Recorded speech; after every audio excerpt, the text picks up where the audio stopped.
Syrian refugees in Lebanon will comprise over a third of the country's population by the end of the United Nations, U.S. says, based on a report released in Lebanon's capital, Beirut.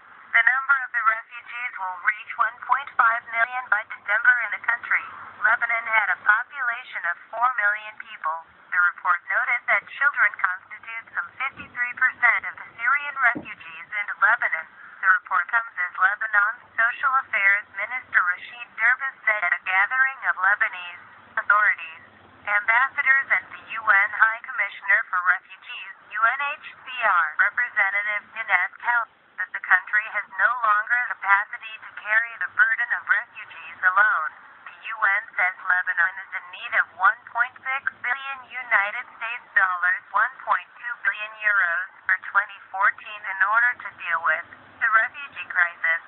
So far, only 23% of the money has been collected.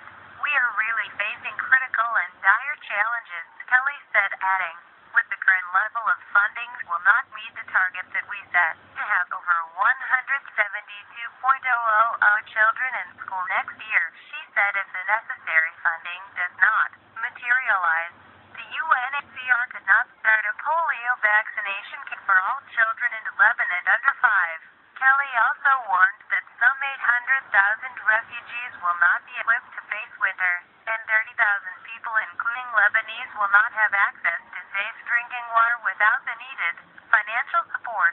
The International Monetary Fund, IMF, said in May that the unemployment rate in Lebanon had doubled to 20% due to the refugee influx.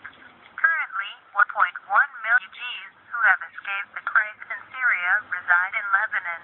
Syria has been gripped by deadly violence since March 2011, according to some sources. Over 160,000 people have been killed and millions displaced due to violence fueled by foreign-backed militants.